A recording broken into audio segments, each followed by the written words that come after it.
सुप्रभात बच्चों। आज हम लोग पाठ 2 हिम्मत की मिसाल अरुणिमा सिन्हा जी के बारे में पढ़ेंगे। इससे पहले थोड़ा सा अरुणिमा सिन्हा जी के बारे में जान लेते हैं। इनका जन्म सन 1988 ईस्वी में हुआ था। राष्ट्रीयता भारतीय, भारत की रहने वाली हैं, भारत की नागरिक हैं। व्यवसाय है इनका राष्ट्रीय स्तर की पूर्व वॉलीबॉल खिलाड़ी और पर्वतारोही। इनकी प्रसिद्धि का कारण है माउंट एवरेस्ट फतह करने वाली पहली भारतीय दिव्यांग। ये पहली ऐसी भारतीय दिव्यांग का मतलब होता है विकलांग, जिसको आप लोग बोलते हैं हैंडीकैप्ड, मतलब जिसके शरीर का कोई अंग अपना कार्य सही से नहीं कर रहा हो, उस अंग में कुछ कमियां हो। भारत सरकार ने इन्हें पद्मश्री का सम्मान भी दिया। आते हैं पाठ में, हिम्मत की मिसाल अरुणिमा सिन्हा। बच्चों देखेंगे इसमें पाठ की ओर में 2 प्रश्न दिए हुए हैं। पहला प्रश्न है संसार की सबसे ऊंची पर्वत चोटी कौन सी है। तो आइए इसको उत्तर देख लेते हैं। तो उत्तर है इसका माउंट एवरेस्ट। संसार की सबसे ऊंची जो पर्वत चोटी है वो माउंट एवरेस्ट है। माउंट एवरेस्ट पर्वत चोटी हिमालय पर्वत पर स्थित है, जो कि नेपाल में है। आपको पता है कि हिमालय पर्वत भारत से लेकर के नेपाल, भूटान तक फैला हुआ है। तो जो माउंट एवरेस्ट पर्वत चोटी है वह नेपाल देश के अंतर्गत आती है। नेपाली में या नेपाल में लोग इसे सगरमाथा भी कहते हैं। यह दुनिया की सबसे ऊंची चोटी है। 1955 में भारत ने इसका सर्वे किया और इसकी ऊंचाई 8,848 मीटर बताई गई। अब इसका नाम माउंट एवरेस्ट क्यों रखा गया? क्योंकि ब्रिटिश सर्वेयर मतलब सर्वे करने वाले एक व्यक्ति थे, सर जॉर्ज एवरेस्ट। तो इन्हीं के सम्मान में ही इस चोटी को माउंट एवरेस्ट नाम दिया गया है। आइए इसमें देखिए अगला प्रश्न दिया हुआ है भारत की सबसे ऊंची पर्वत चोटी कौन सी है। अभी तक हम लोग बात कर रहे थे संसार की सबसे ऊंची पर्वत चोटी। दूसरा प्रश्न है भारत की सबसे ऊंची पर्वत चोटी कौन सी है। आइए इसका उत्तर देख लेते हैं। तो बच्चों संसार की जो भारत की जो सबसे ऊंची पर्वत चोटी है वह कंचनजंगा है। यह हिमालय पर्वत पर ही स्थित है, जो कि भारतीय क्षेत्र में है। इसकी ऊंचाई 8,586 मीटर अर्थात 28,169 फीट। दुनिया की तीसरी सबसे ऊंची चोटी है। सबसे ऊंचा पर्वत कंचनजंगा महान हिमालय श्रृंखला सिक्किम में भारत और नेपाल की सीमा पर स्थित है। आइए पाठ की ओर चलते हैं। देखेंगे अरुणिमा सिन्हा भारत की राष्ट्रीय स्तर की पूर्व वॉलीबॉल खिलाड़ी थी, भारत के लिए खेलती थी और माउंट एवरेस्ट पर फतह मतलब विजय प्राप्त करने वाली, माउंट एवरेस्ट पर चढ़ने वाली पहली भारतीय दिव्यांग है। दिव्यांग मतलब विकलांग, अपंग, जिसका कोई एक अंग खराब हो। उनको फोर्ब्स विश्व के स्तर पर एक जारी की जाने वाली एक पत्रिका है, जिसमें 30 प्रतिभाशाली युवाओं की एक लिस्ट जारी की जाती है। तो उस प्रतिभाशाली युवाओं की सूची में अरुणिमा सिन्हा जी को शामिल किया गया है। यह मुकाम, यह लक्ष्य उन्होंने ऐसे ही हासिल नहीं किया, इतनी आसानी से उनको यह लक्ष्य नहीं मिला। यह कीर्तिमान उन्होंने इतनी आसानी से हासिल नहीं किया था। यह इतना सरल काम नहीं था माउंट एवरेस्ट पर विजय प्राप्त करना, वहाँ पर चढ़ाई करना, उसमें सफल होना। दिव्यांग होते हुए भी, मतलब अपंग होते हुए भी उन्होंने पर्वतारोहण मतलब पहाड़ पर चढ़ना, पहाड़ पर चढ़ाई करना, पर्वतारोहण की वह कठिन डगर डगर मतलब होता है मार्ग या रास्ता, उद्देश्य। तो वह कठिन रास्ता चुना जिस पर एक सबल व्यक्ति भी जाने से पहले 100 बार सोचे। सबल मतलब जो पूरी तरह से स्वस्थ है, वो भी जाने से पहले कई बार सोचता है, विचारता है कि जाऊं कि न जाऊं, वहाँ मैं जाने में सफल होऊंगा कि नहीं होऊंगा। तो लेकिन अरुणिमा सिन्हा जी बहुत हिम्मती महिला थी, हिम्मती लड़की थी। यह उनकी हिम्मत ही थी जो उनके हौसलों के आगे पर्वत भी बौना साबित हुआ। मतलब उनकी हिम्मत इतनी अधिक थी कि पर्वत भी उनके आगे छोटा साबित हुआ। बौना मीन्स होता है छोटा। उन्होंने यह साबित कर दिया कि बुलंद हौसलों और आत्मविश्वास के आगे पर्वत भी शीश झुका देता है। बुलंद हौसले मतलब क्या होता है? बुलंद मतलब मजबूत। अगर हमारे हौसले मजबूत हों, अगर हमारी उम्मीदें मजबूत हों, हमारा संकल्प मजबूत हो और हमारा आत्मविश्वास भी मजबूत हो, तो उसके आगे पर्वत भी छोटा पड़ जाता है, वह भी घुटने टेक देता है, वह भी हमसे हार मान लेता है। आगे देखिएगा, इस पाठ में उनका एक इंटरव्यू लिया गया, उनका एक साक्षात्कार लिया गया। उससे संबंधित कुछ प्रश्न देखते हैं।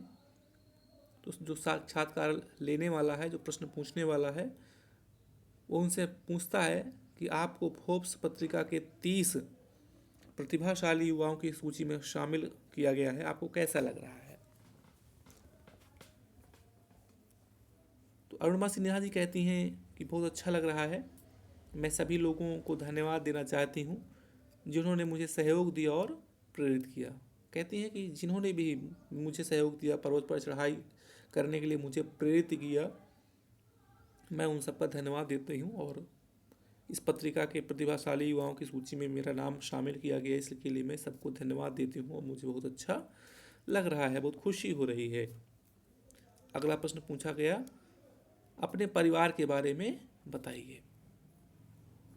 उत्तर देते हैं कि मूलतः हम लोग बिहार के रहने वाले थे।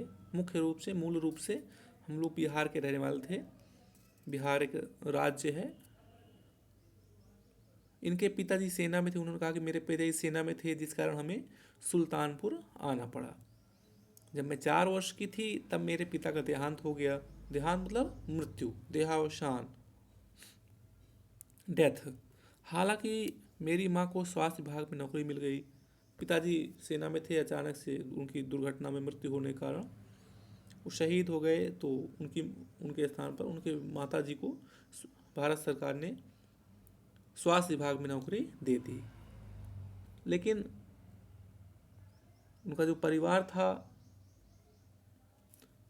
उतने कम पैसे में परिवार चलाना मुश्किल हो रहा था। फिर भी मैंने अपनी पढ़ाई जारी रखी और LLB किया। अरुणिमा सिन्हा जी कहती हैं कि मैंने अपनी पढ़ाई नहीं छोड़ी और मैंने LLB किया। LLB एक वकालत के लिए एक डिग्री होती है, इसका पूरा मतलब होता है LLB। बी मतलब बैचलर, LL लेजिस्लेटिव लॉ। ठीक है, बैचलर इन लेजिस्लेटिव लॉ, ये वकालत की पढ़ाई होती है, जिसको करने के बाद लोग वकील बनते हैं। आगे और अच्छी से पढ़ाई करते हैं, तैयारी करते हैं, तो वो जज भी बन सकते हैं, न्यायाधीश भी बन सकते हैं। साथ ही खेलों में भी हिस्सा लेना जारी रखा, खेल बराबर खेलती रहीं। राष्ट्रीय स्तर पर फुटबॉल और वॉलीबॉल में भी कई पुरस्कार इनको मिले। लेकिन कहती हैं कि मेरा सपना कुछ अलग करने का था, जो सबसे अलग हो, सबसे श्रेष्ठ हो, अच्छा हो। उसके बाद अगला प्रश्न है, एवरेस्ट पर चढ़ने का निर्णय आपने कब और क्यों लिया?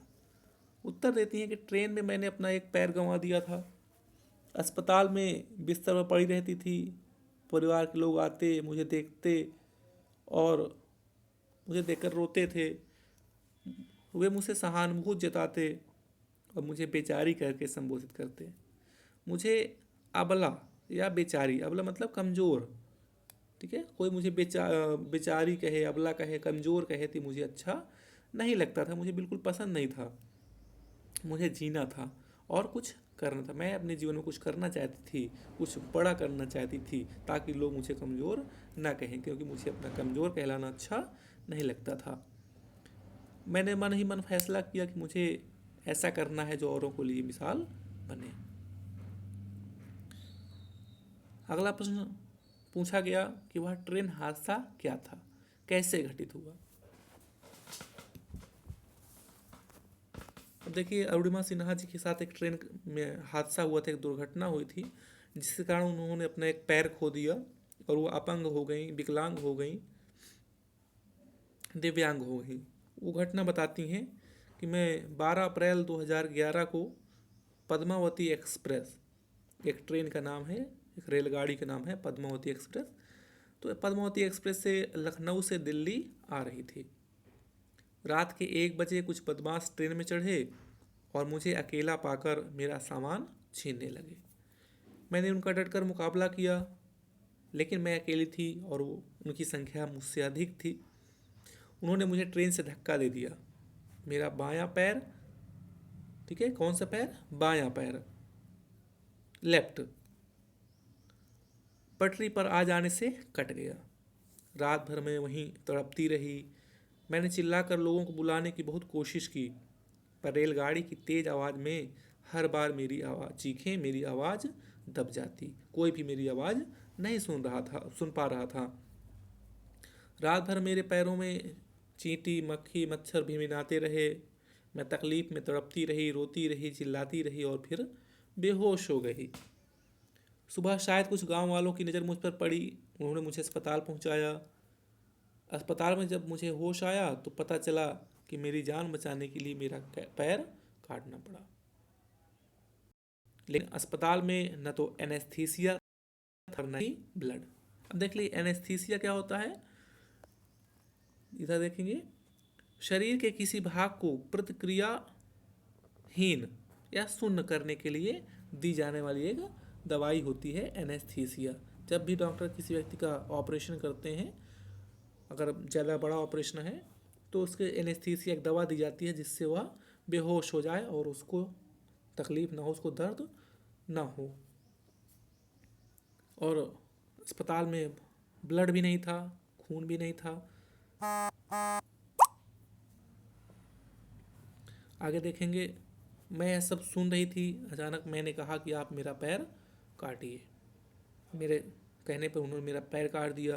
रात भर जो दर्द मैंने सहन किया है, यह दर्द तो उससे कम ही होगा। रात भर ट्रेन की पटरी के किनारे पड़े पड़े मैं जो दर्द सहती रही, शायद अगर आप मुझे दर्द जो देंगे या पैर काटने से मुझे जो दर्द होगा वह बिना सुने किए, शायद वो दर्द उससे कम हो। वहाँ आवश्यक उपचार के बाद मुझे दिल्ली के आयुर्विज्ञान संस्थान एम्स, एक हॉस्पिटल है, देश का बहुत बड़ा अस्पताल है यहाँ पे बहुत अच्छी अच्छी दवाएं होती हैं। बहुत ख़तरनाक बीमारियों का यहाँ पे इलाज किया जाता है। तो वहाँ मुझे भर्ती करवा दिया गया, जहाँ मैं 4 महीने तक जीवन और मृत्यु के बीच झूलती रही।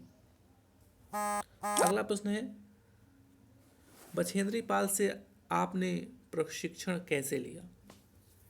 उत्तर देती हैं कि दिल्ली के आयुर्विज्ञान संस्थान एम्स में इलाज के दौरान ही मुझे इंटरनेट से उनका मोबाइल नंबर प्राप्त हुआ, मोबाइल नंबर मिला। उन्हें मैंने अपनी पूरी कहानी बताई और कहा कि मैं एवरेस्ट पर चढ़ाई करना चाहती हूँ, एवरेस्ट पर चढ़ना चाहती हूँ। उन्होंने मेरी बात पूरे ध्यान से सुनी और मुझे जमशेदपुर बुलाया, जहाँ पे वो रहती थी, जहाँ पे वो रह करके वो ट्रेनिंग देती थी। ठीक होने पर मैं वहाँ पहुँच गई, जमशेदपुर गई बछेंद्री पाल जी के पास।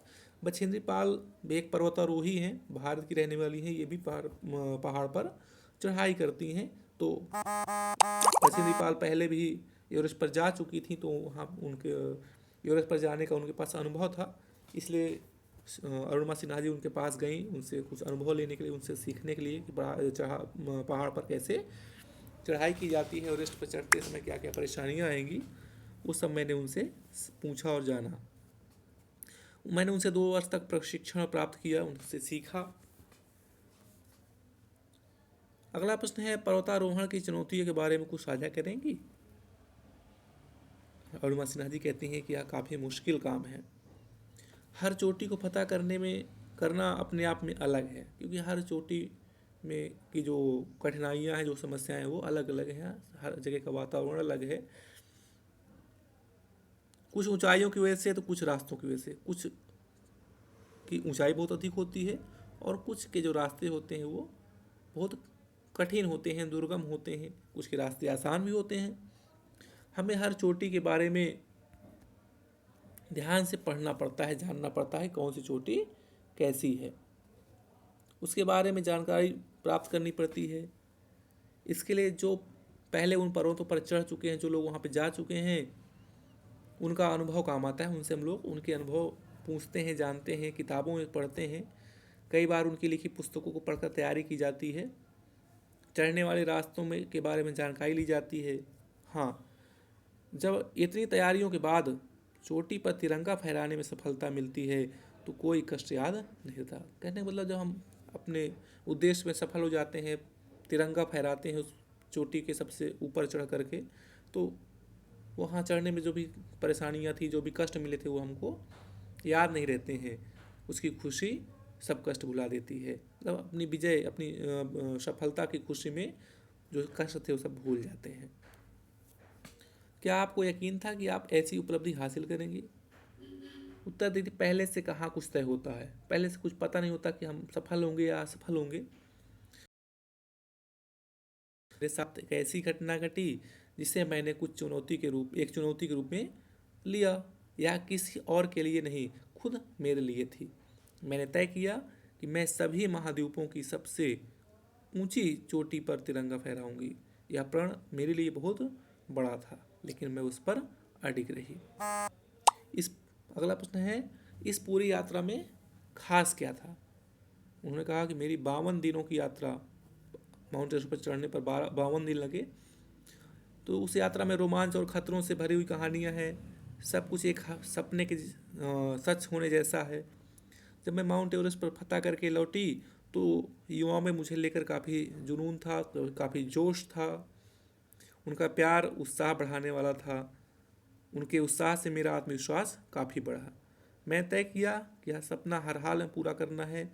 जब मैंने अपने मिशन के बारे में खुलासा किया था, जब मैंने लोगों को अपने मिशन के बारे में बताया था, तब लोगों ने मुझे कहा कि ये पागल है, जो अपंग होते हुए भी माउंट एवरेस्ट पर चढ़ने की बात कह रही है, यह असंभव है, यह कैसे कर पाएगी। तब यह सब सुनकर बुरा लगता था, मुझे अच्छा नहीं लगता था कि लोग मेरे बारे में ऐसी बात करते हैं, पर अब पागल कहते हैं तो अच्छा लगता है। अगला प्रश्न है, माउंट एवरेस्ट पर लाशें देखकर कैसा लगा? जब एवरेस्ट पर चढ़ाई करते हैं तो बहुत से लोग वहाँ पे हमसे पहले जाने वाले रहे होंगे। कुछ सफल होते हैं, कुछ असफल होते हैं, कुछ असफलता प्राप्त करते हैं, तो कुछ वहाँ पे इतनी ज़्यादा खाइयाँ हैं, चढ़ाइयाँ हैं कि वहाँ से पैर फिसला तो सीधे नीचे गिर जाते हैं, वहाँ पे उनकी मृत्यु भी हो जाती है। तो रास्ते में बहुत सी लाशें भी मिलती हैं। तो उन्होंने कहा कि जब मैं एवरेस्ट पर चढ़ रही थी तब पहले उसे पार करने की कवायद मतलब कोशिश कर चुके लोगों की आधा दर्जन से ज़्यादा बड़ी लाशें देखकर मेरे रोंगटे खड़े हो गए। कभी बर्फ़ उन्हें ढक देती तो कभी हवा के झोंके उन पर बड़ी बर्फ़ हटा देते। ऐसे मंजर का सामना करना मुश्किल था। उन्हें देखकर डर लगता था। कदम आगे बढ़ने से कतराते थे। डर के मारे पैर आगे नहीं बढ़ते थे कि कहीं हमारे साथ भी ऐसी घटना न हो। बर्फ़ के नीचे दबी लाशें मार्ग की कठिनाइयों का वर्णन करती थी कि मार्ग कितना, जब हम लाशें देखते तो पता चलता था कि आगे का रास्ता कितना कठिन है, या सफ़र मुश्किल था लेकिन नामुमकिन नहीं। आगे देखते हैं। अगला प्रश्न है, आपको बीच में से वापस आने को कहा गया पर आप आगे बढ़ती गई, इसके बारे में बताइए। उत्तर देती हैं कि पर्वत पर बहुत सी चुनौतियों का सामना करना पड़ता है, बहुत सी कठिनाइयों का सामना करना पड़ता है। उसी में से एक चुनौती है ऊंचाइयों पर ऑक्सीजन का स्तर। जैसे जैसे हम ऊंचाइयों पर ऊपर की ओर चढ़ते जाते हैं, वहाँ ऑक्सीजन की जो मात्रा है वह कम होती जाती है। जैसे जैसे कहती हैं, जैसे जैसे मैं ऊपर जा रही थी वैसे वैसे ऑक्सीजन भी कम होती जा रही थी। इसी बीच मेरा ऑक्सीजन सिलेंडर खत्म हो गया। जब भी कोई पर्वत पर चढ़ाई करता है तो वह, चूँकि उनको पता है कि जब हम ऊपर जाएंगे तो वहाँ पे ऑक्सीजन की मात्रा कम होगी, सांस लेने के लिए हमें ऑक्सीजन की आवश्यकता होगी, तो वो अपने साथ ऑक्सीजन के सिलेंडर लेकर के जाते हैं। तो उनकी ऑक्सीजन का सिलेंडर जो था, उनमें जो ऑक्सीजन थी वो भी धीरे धीरे कम हो रही थी। इसी बीच मेरा ऑक्सीजन सिलेंडर खत्म हो गया। वह समय बहुत मुश्किल था, पर मैंने धैर्य नहीं खोया। कैंप से मेरे पास फ़ोन आ रहे थे कि तुम वापस आ जाओ। कैंप में नीचे जो मेरे साथी थे वो मेरा इंतज़ार कर रहे थे, बार बार मुझे फ़ोन कर रहे थे कि तुम वापस आ जाओ, ऊपर मत जाओ, ऑक्सीजन ख़त्म हो रही है।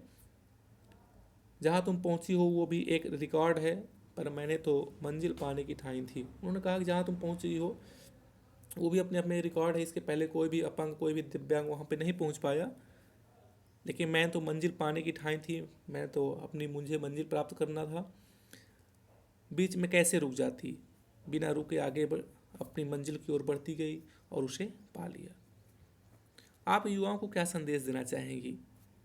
मैं तो बस इतना कहना चाहती हूँ कि परिस्थितियाँ बदलती रहती हैं, हमें अपने लक्ष्य से कभी नहीं भटकना चाहिए। हमने एक बार जो लक्ष्य बना लिया, उस लक्ष्य के मार्ग में जितनी भी कठिनाइयाँ आएँ, कितनी भी समस्याएँ आएँ, हमें अपना रास्ता, अपना लक्ष्य नहीं छोड़ना चाहिए। हमें अपने जीवन में अपना एक उद्देश्य बनाना चाहिए और उसी उद्देश्य पर हमेशा आगे बढ़ते रहना चाहिए, बल्कि उनका डटकर मुकाबला भी करना चाहिए। समस्याएं आती हैं तो हमें उनका मुकाबला करना चाहिए, उन समस्याओं से, उन कठिनाइयों से डर करके अपना लक्ष्य नहीं छोड़ना चाहिए। जब मैं हॉकी स्टिक लेकर जाती थी तो लोग मुझ पर हंसते थे, मेरा मजाक उड़ाते थे। मेरी शादी हुई और फिर तलाक हुआ, पर मैंने हार नहीं मानी। हादसे के बाद जख्मों को कुरेदने वाले बहुत लोग थे, पर मरहम लगाने वाले बहुत कम लोग। मेरे साथ जो दुर्घटना हुई, जो हादसा हुआ, विवाह के बाद तलाक हुआ, तो बहुत से ऐसे लोग थे जो मेरे जख्म, मतलब मेरे जो दुख के समय थे, दुख का जो पल था, दुख की जो घटनाएं थी, उनको याद दिलाते थे, लेकिन मुझे सांत्वना कोई नहीं देता था, मुझे समझाता कोई नहीं था, मेरा जो उत्साह था उसे बढ़ाने वाला कोई नहीं था, बहुत कम लोग थे। इतना सब कुछ होने के बावजूद कभी निराश नहीं हुई और मैंने अपने लक्ष्यों को प्राप्त करने में पूरा जोर लगा दिया। मेरे लिए किसी कवि की ये पंक्तियाँ हमेशा प्रेरणा देती हैं। पंक्तियाँ देखिए, अभी तो इस बाज की असली उड़ान बाकी है, अभी तो इस परिंदे का इम्तिहान बाकी है, अभी अभी तो मैंने लांघा है समंदरों को, अभी तो पूरा आसमान बाकी है।